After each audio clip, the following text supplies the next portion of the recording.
తెలంగాణకు పెట్టుబడుల సాధనే లక్ష్యంగా సాగిన తెలంగాణ రైజింగ్ బృందం దావోస్ పర్యటన ముగిసింది. 3 రోజుల పాటు దిగ్గజ కంపెనీలతో భేటీ అయిన బృందం కీలక రంగాల్లో పెట్టుబడులను ఆకర్షించింది. ప్రపంచ ఆర్థిక సదస్సులో తెలంగాణ లక్ష్యాలను స్పష్టంగా వివరించి వేల కోట్ల పెట్టుబడులకు ఒప్పందాలను కుదుర్చుకున్న బృందం తిరిగి రాష్ట్రానికి చేరుకుంటోంది. బీఆర్ఎస్ వర్కింగ్ ప్రెసిడెంట్ కేటీఆర్ ఇవాళ సిట్ విచారణకు వెళ్తున్నారు. ఫోన్ ట్యాపింగ్ కేసులో ఉదయం 11 గంటలకు విచారణకు హాజరవుతారు. ఫోన్ ట్యాపింగ్ లో కేటీఆర్ పాత్రపై ప్రశ్నించేందుకు జూబ్లీహిల్స్ పోలీసులు సిద్ధమయ్యారు. కేటీఆర్ విచారణ వేళ ఉద్రిక్తతలకు అవకాశం లేకుండా పోలీసులు భారీగా మోహరించారు. ఎంఐఎం, కాంగ్రెస్, బీఆర్ఎస్ మధ్య లోపాయికారి ఒప్పందం ఉందని కేంద్ర మంత్రి బండి సంజయ్ మరోసారి ఆరోపించారు. మతం పేరుతో కుట్రలు చేసే ప్రయత్నం జరుగుతోందన్నారు. సమగ్రాభివృద్ధితో కరీంనగర్ రూపురేఖలు మారుస్తామని స్పష్టం చేశారు. వచ్చే మున్సిపల్ ఎన్నికల్లో మేయర్ పీఠాన్ని బీజేపీకి అప్పగిస్తే అభివృద్ధి ఏంటో చూపిస్తామని చెబుతున్నారు. సర్వేల ఆధారంగానే అభ్యర్థులకు సీట్లు కేటాయిస్తామన్నారు. ఆదిలాబాద్ జిల్లా కేస్లాపూర్ నాగోబా జాతరలో భాగంగా దర్బార్ ఘనంగా జరిగింది. మంత్రి కొండా సురేఖ చీఫ్ గెస్ట్ గా హాజరై అమ్మవారికి ప్రత్యేక పూజలు చేశారు. అనంతరం జరిగిన దర్బార్లో మాట్లాడారు. నాగోబా జాతర దేశంలో ఆదివాసీలు నిర్వహించే పండుగల్లో రెండో అతిపెద్ద జాతరగా చెప్పారు. గిరిజన సంస్కృతి, సంప్రదాయాలు, ఆత్మగౌరవానికి ప్రతీకన్నారు. నాగోబా ఆలయ అభివృద్ధికి ప్రభుత్వం 22 కోట్లు మంజూరు చేసినట్లు చెప్పారు. వసంత పంచమి వేళ నిర్మల్ జిల్లా బాసర క్షేత్రం భక్తులతో కిటకిటలాడుతోంది. తెల్లవారుజాము నుంచి అమ్మవారికి అభిషేకాలు, పూజలు చేస్తున్నారు. గోదావరిలో పుణ్యస్నానాలు చేసి అమ్మవారి దర్శనం కోసం బారులు తీరుతున్నారు. వందల మంది చిన్నారులకు అక్షరాభ్యాసాలు కొనసాగిస్తున్నారు. కాసేపట్లో మంత్రి కొండా సురేఖ అమ్మవారిని దర్శించుకుని పట్టు వస్త్రాలు సమర్పిస్తారు. భక్తుల రద్దీకి తగ్గట్టుగా అధికారులు ఏర్పాట్లు చేశారు. వసంత పంచమి వేళ బెజవాడ ఇంద్రకీలాద్రి ఆలయం భక్తులతో నిండిపోయింది. తెల్లవారుజాము నుంచి అమ్మవారిని దర్శించుకొని పూజలు చేస్తున్నారు. అమ్మవారు సరస్వతీదేవి అలంకరణలో భక్తులకు కటాక్షిస్తున్నారు. చిన్నారులకు అక్షరాభ్యాసాలు కొనసాగుతున్నాయి. అక్షరాభ్యాసానికి కావాల్సిన సామాగ్రిని దేవస్థానమే పంపిణీ చేస్తోంది. దర్శనం కోసం వస్తున్న విద్యార్థుల కోసం అధికారులు ప్రత్యేక ఏర్పాట్లు చేశారు. అనంతపురం జిల్లా తాడిపత్రిలో మరోసారి హైటెన్షన్ కొనసాగుతోంది. అభివృద్ధిపై మాజీ ఎమ్మెల్యే కేతిరెడ్డి ఇంటి దగ్గర చర్చకు జేసీ ప్రభాకర్ రెడ్డి రెడీ కావడంతో పోలీసులు భారీగా మోహరించారు. రాయలసీమ పౌరుషం ఉంటే సీమ లిఫ్ట్ ఇరిగేషన్ పై చర్చకు రావాలంటూ కేతిరెడ్డి విసిరిన సవాల్ను జేసీ స్వీకరించడంతో హైటెన్షన్ కొనసాగుతోంది. ఇరువురి నేతల సవాళ్లతో పోలీసులు శాంతి భద్రతలకు విఘాతం లేకుండా ముందు జాగ్రత్తలు తీసుకుంటున్నారు.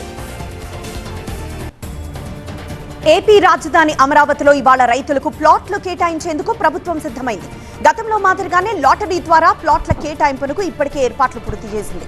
సిఆర్డీఏ కార్యాలయంలో జరిగే ఈ లాటరీ ద్వారా 14 గ్రామాల్లో పెండింగ్ లో ఉన్న 135 ప్లాట్లను 90 మందికి కేటాయించనుంది. ఉండవల్లిలో మెట్ట భూములు ఇచ్చిన 201 మంది రైతులకు 390 ప్లాట్లు కేటాయించనుంది. సత్యసాయి జిల్లా మడకశిరలో ఇంటి పట్టాల పంపిణీకి మంత్రి లోకేష్ సిద్ధమయ్యారు. లోకేష్ జన్మదినం వేళ 10,000 మందికి ఇంటి పట్టాలు మంజూరు చేస్తారు. ఈ వేడుక కోసం ప్రభుత్వ జూనియర్ కాలేజ్లో భారీ ఏర్పాట్లు చేశారు. ఏర్పాట్లను ఎమ్మెల్యే ఎంఎస్ రాజు దగ్గరుండి పర్యవేక్షిస్తున్నారు. తిరుపతిలో ఏపీ మంత్రి లోకేష్ జన్మదిన వేడుకలను ఘనంగా నిర్వహించారు. మిట్ట గాంధీపురం దగ్గర నిప్పులతో లోకేష్ కు వినూత్నంగా శుభాకాంక్షలు తెలిపారు. లోకేష్ ఒక నిప్పు కణిక అంటూ టీడీపీ నేతలు, కార్యకర్తలు నినాదాలతో హోరెత్తించారు. దావోస్ వేదికగా రాష్ట్రానికి వేల కోట్ల పెట్టుబడులు తెస్తున్నారని షాప్ చైర్మన్ రవి నాయుడు చెప్పారు. ఏపీ లిక్కర్ కేసులో ఈడీ విచారణకు హాజరైన విజయసాయిరెడ్డి కీలక వ్యాఖ్యలు చేశారు. ఎట్టి పరిస్థితుల్లోనూ అప్రూవర్గా మారే ప్రసక్తే లేదని తేల్చి చెప్పారు. తాను బీజేపీలో చేరుతున్నానంటూ సాగుతున్న ప్రచారాన్ని ఖండించారు. తనకు ఆ పార్టీ నుంచి ఆహ్వానం లేదన్నారు. తన నిర్ణయాన్ని ఎల్లుండి తర్వాత ప్రకటిస్తా అన్నారు. పార్టీ నుంచి ఆహ్వానం అందితే అందులో చేరే అంశంపై ఆలోచిస్తా అన్నారు. రాజకీయాల నుంచి విరమించుకోలేదని విజయసాయిరెడ్డి మరోసారి స్పష్టం చేశారు. సంబంధం లేని కేసుల్లో తనను ఇరికించారని ఆరోపించారు. చంద్రబాబు సర్కార్ తనపై దుష్ప్రచారం చేస్తోందన్నారు. అరబిందో బిజినెస్ లు తనవి కాదని చెప్పారు. కూటమిని విడగొడితేనే జగన్ అధికారంలోకి వస్తారని జోసే చెప్పారు. జగన్ కు ఒక పాలేరులా పనిచేశానని, అయినా కొందరు పొగబెట్టి బయటకు పంపారన్నారు. కొందరు జగన్ ను తప్పుదో పట్టిస్తున్నారని ఆరోపించారు. నిర్మల్ ఉత్సవాలు జోరుగా సాగుతున్నాయి. వేలాదిగా తరలి వస్తున్న జనం ఉత్సవాల్లో ఏర్పాటు చేసిన స్టాళ్లను సందర్శించి రుచికరమైన ఆహార పదార్థాలు ఆస్వాదించారు. చిన్నారులు కేరింతలు కొడుతూ ఉత్సాహంగా గడిపారు. సంబరాల్లో మునిగిపోయారు. వేడుకల్లో భాగంగా నిర్వహించిన సాంస్కృతిక ప్రదర్శనలు ప్రత్యేక ఆకర్షణగా నిలిచాయి. వరకట్న వేధింపుల కేసులో హైదరాబాద్ నాంపల్లి కోర్టు కీలక తీర్పు ఇచ్చింది. సుమయా బేగం అనే యువతి మృతి కేసులో భర్త అత్తమామతో పాటు మరొకరికి శిక్ష ఖరారు చేసింది. నలుగురికి 10 ఏళ్లు జైలు శిక్ష సహా ఒక్కొక్కరికి 12,000 జరిమానా విధించింది. జరిమానా చెల్లించకపోతే అదనంగా జైలు శిక్ష తప్పదని సూచించింది. 8 ఏళ్ల క్రితం అంబర్పేట్ పోలీస్ స్టేషన్ పరిధిలో నమోదైన కేసులో తీర్పు వచ్చింది. గీతం వర్సిటీకి తెలంగాణ హైకోర్టు షాక్ ఇచ్చింది. 3 వారాల్లో 59 కోట్లు చెల్లించాలని ఆదేశించింది. విద్యుత్ శాఖకు 118 కోట్లు బకాయి పడ్డంపై ఆగ్రహం వ్యక్తం చేసింది. బకాయిలు చెల్లించాలని విద్యుత్ శాఖ నోటీసులు ఇవ్వడంపై గీతం వర్సిటీ హైకోర్టును ఆశ్రయించింది.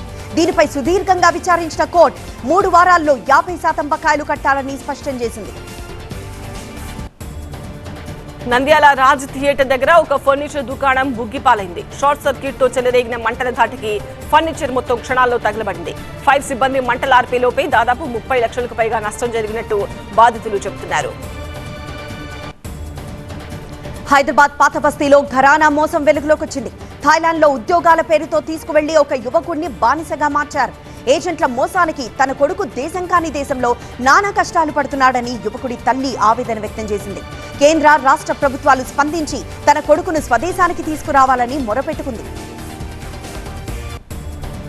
పెద్దపల్లి జిల్లా రేగడి మద్దికుంటలో ముద్దిరాజులు పెద్దమ్మ తల్లికి బోనం సమర్పించారు. ఉత్సవాల్లో భాగంగా ప్రతి ఇంటి నుంచి మహిళలు అమ్మవారికి బోనం, పిండి వంటలు వండారు.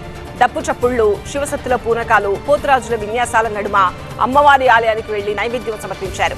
ఈ వేడుకకు పెద్దపల్లి మాజీ ఎమ్మెల్యే మనోహర్ రెడ్డి సహా నేతలు హాజరై మొక్కులు చెల్లించుకున్నారు. మైసూరు అవధూత దత్త పీఠాధిపతి శ్రీ గణపతి సచ్చిదానంద స్వామి అనంతపురం జిల్లా కదిరిలో పర్యటించారు. మరకత మహాలక్ష్మి ఆలయాన్ని దర్శించుకొని పూజలు చేశారు. స్వామికి ఆలయాధికారులు వేద మంత్రాలతో పూర్ణ కుంభంతో స్వాగతం పలికారు. పూజల అనంతరం స్వామీజీ భక్తులకు అనుగ్రహ భాషణం చేశారు. బ్రెజిల్ అధ్యక్షుడు లూయిస్ ప్రధాని మోదీకి ఫోన్ చేశారు. వాణిజ్యం, పెట్టుబడి, సాంకేతికత, రక్షణ, ఇంధనం సహా కీలక రంగాలపై చర్చించారు. పరస్పర సహకారంతో ముందుకెళ్లాలని నిర్ణయించారు. బ్రెజిల్ అధ్యక్షుడి సూచనకు ప్రధాని సానుకూలంగా స్పందించారు. ఇరు దేశాల ద్వైపాక్షిక బంధానికి భారత్ కట్టుబడి ఉందని ట్వీట్ చేశారు. ముంబై గోవా హైవేలో భారీ అగ్ని ప్రమాదం జరిగింది. గ్యాస్ సిలిండర్లతో వెళ్తున్న లారీలో ఒక్కసారిగా మంటలు చెలరేగాయి. మంటలు గమనించిన డ్రైవర్ ట్రక్కులోని గ్యాస్ సిలిండర్లను ఒక్కొక్కటిగా బయటకు పడేశాడు. అప్పటికే సిలిండర్లకు మంటలు అంటుకోవడంతో భారీ పేలుడు జరిగింది. పేలుడు ధాటికి ట్రక్కు నామరూపాలు లేకుండా తగలబడి ట్రాఫిక్ ఎక్కడికక్కడే నిలిచిపోయింది. యూపీ కాన్పూర్ లో భారీ హవాలా ర్యాకెట్ గుట్టు పోలీసులు ఛేదించారు. దంకుతీ ప్రాంతంలో 2 కోట్ల రూపాయలకు పైగా హవాలా డబ్బును పోలీసులు స్వాధీనం చేసుకున్నారు. నగదుతో పాటు 61 కిలోల వెండిని సీజ్ చేశారు. 5గురిని అదుపులోకి తీసుకుని హవాలా లింకులపై దర్యాప్తు ప్రారంభించారు. కర్ణాటక చామరాజ్నగర్ జిల్లాలో నరభక్షక చిరుతను అటవీ అధికారులు ఎట్టకేలకు బంధించారు. ఓ భక్తుడిని చిరుత చంపి తినడంతో స్థానికుల నుంచి ఆగ్రహం పెల్లుబికింది. ఈ ఘటనను ఛాలెంజింగ్ గా తీసుకున్న అధికారులు 4 గంటల్లోనే ట్రాప్ కెమెరాలని గుర్తించి మత్తుమందుతో చిరుతను బంధించారు. ఈ ఆపరేషన్ కోసం 50 మందికి పైగా సిబ్బంది శ్రమించారు. జమ్మూ కాశ్మీర్ పుల్వామా అటవీ ప్రాంతం మంటల్లో చిక్కింది. పఖేర్పురా ప్రాంతంలో చెలరేగిన మంటల ధాటికి పచ్చని చెట్లు బుగ్గిపాలయ్యాయి. బలమైన గాలుల ధాటికి మంటలు విస్తరించడంతో 100 ఎకరాల్లో అటవీ సంపద తగలబడింది. అప్రమత్తమైన అధికారులు పరిసర ప్రాంత ప్రజలను అలర్ట్ చేసి మంటలను ఆర్పేందుకు ప్రయత్నిస్తున్నారు. అంతరిక్ష రంగంలో ప్రైవేట్ పెట్టుబడుల రాకతో యువతకు భవిష్యత్తులో మరిన్ని అవకాశాలు లభిస్తాయని ఇస్రో ఎన్ఆర్ఎస్సీ డైరెక్టర్ ప్రకాష్ చౌహాన్ తెలిపారు. గుంటూరు విజ్ఞాన్ యూనివర్సిటీలో ఏపీ స్పేస్ టెక్ సమ్మిట్ ను ఆయన ప్రారంభించారు. ఆల్ టైమ్ హైకి చేరిన బంగారం ధర కాస్త దిగొచ్చింది. హైదరాబాద్ మార్కెట్లో 24 క్యారెట్ల బంగారం 10 గ్రాముల ధర 2,290 రూపాయలు తగ్గి 1,54,310 రూపాయలకు చేరింది. 22 క్యారెట్ల బంగారం ధర 1,41,450 రూపాయలుగా ఉంది. తిరువనంతపురంలో విళింజనం అంతర్జాతీయ పోర్టు అభివృద్ధి పనులు 2028 నాటికి పూర్తవుతాయని కేరళ రేవుల శాఖ మంత్రి విఎన్ వాసవన్ తెలిపారు. పోర్టులో జరుగుతున్న పనులను ఆయన పరిశీలించారు. లండన్ ఆర్ట్ ఫేర్ లో ప్రసిద్ధి కళాకారులతో పాటు ఎదుగుతున్న సమకాలీన కళాకారుల చిత్రాలు కనువిందు చేస్తున్నాయి. రకరకాల రూపాల్లో ఇక్కడ కళాఖండాలున్నాయి. ఇందులో ప్రతి చిత్రాన్ని అమ్ముతున్నారు. ఒక చిత్రం అయితే ఏకంగా 90,000 పౌండ్లకు అమ్ముడుపోయింది. ఎన్నికల నిర్వహణపై నమీబియా ఎన్నికల సంఘం భారత ఎన్నికల సంఘంతో అవగాహన ఒప్పందం కుదుర్చుకుంది. ఢిల్లీలో జరుగుతున్న IICDEM సదస్సులో ఈ ఒప్పందంపై రెండు దేశాల ప్రధాన ఎన్నికల కమిషనర్లు సంతకాలు చేశారు. వసంత పంచమి సందర్భంగా మధ్యప్రదేశ్లోని వివాదాస్పద భోజ్శాలలో పూజలు చేసుకునేందుకు హిందువులకు సుప్రీంకోర్టు అనుమతిచ్చింది. ఇవాళ శుక్రవారం కావడంతో మధ్యాహ్నం 1 గంట నుంచి 3 గంటల వరకు నమాజ్ చేసుకునేందుకు ముస్లింలకు కూడా అనుమతిచ్చింది. కాశ్మీర్ గుల్మార్గ్ లో భారీగా మంచు కురుస్తుండటంతో స్థానికులు సంతోషం వ్యక్తం చేస్తున్నారు. అక్కడి స్లెడ్జ్ నడిపే వాళ్లు తమకు మంచుతో ఉపాధి లభిస్తోందని తెలిపారు. స్లెడ్జ్ నడిపే వాళ్లు ఇక్కడ దాదాపు 1500 మంది వరకు ఉన్నారు. పార్లమెంట్ బడ్జెట్ సమావేశాల సందర్భంగా ఈ నెల 27న అఖిలపక్ష సమావేశం ఏర్పాటు చేస్తున్నట్లు పార్లమెంటరీ వ్యవహారాల శాఖ మంత్రి కిరణ్ రిజిజు తెలిపారు. ఈ నెల 28 నుంచి పార్లమెంట్ బడ్జెట్ సమావేశాలు ప్రారంభం కానున్నాయి. వ్యవసాయ చట్టాల విషయంలో రైతులు ఎలా అయితే వ్యవహరించారో వీబీజీ రామ్జీ చట్టం విషయంలో కూడా అలాగే ఉండాలని కాంగ్రెస్ అధ్యక్షుడు మల్లికార్జున ఖర్గే, రాహుల్ గాంధీ పార్టీ కార్యకర్తలకు పిలుపునిచ్చారు.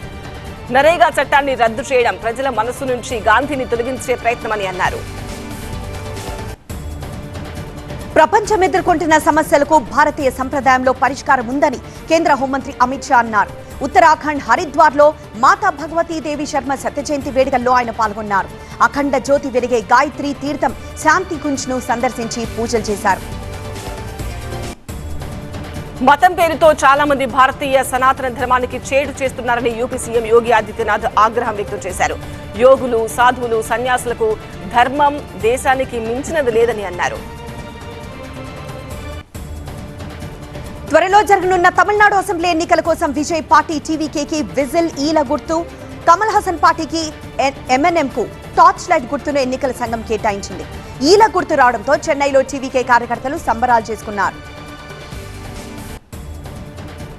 త్వరలో ప్రవేశపెట్టే బడ్జెట్లోని ముఖ్యాంశాలను సామాన్యులకు తెలియజెప్పాలని అధికార ప్రతినిధులను బీజేపీ అధ్యక్షుడు నితిన్ నబీన్ ఆదేశించారు. కాంగ్రెస్ చేసే ప్రచారాన్ని తిప్పికొట్టేలా వ్యూహాన్ని రూపొందించడంపై ఈ సమావేశంలో చర్చించారు. కేరళకు చెందిన 2020 పార్టీ అధికారికంగా ఎన్డీఏలో చేరింది. కేరళ బీజేపీ అధ్యక్షుడు రాజీవ్ చంద్రశేఖర్ తో ఆ పార్టీ అధ్యక్షుడు సాబు జాకబ్ సమావేశమయ్యారు. గత అసెంబ్లీ ఎన్నికల్లో 2020 పార్టీ సొంతంగా పోటీ చేసింది. న్యూజిలాండ్ తో తొలి T20 మ్యాచ్ లో సమిష్టిగా చెలరేగిన సూర్యసేన ఆ జట్టును చిత్తు చేసింది. ఇవాళ రెండో T20 రాయ్పూర్ లో జరగనుంది. తొలి మ్యాచ్ లో పేలవ షాట్ సెలెక్షన్ తో సంజు శాంసన్, కిషన్ సింగ్ అవుట్ అయ్యారు.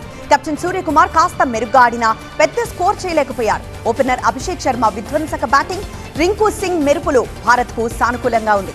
తొలి T20లో రిజర్వ్ బెంచ్ కే పరిమితమైన చైనా మన్ స్పిన్నర్ కుల్దీప్ యాదవ్ రెండో T20లో తుది జట్టులో ఆడే అవకాశం ఉంది. తొలి T20లో ఓడినా బాగానే పోరాడిన న్యూజిలాండ్ ను తక్కువ అంచనా వేస్తే సూర్యసేనకు చేదు అనుభవం తప్పదు.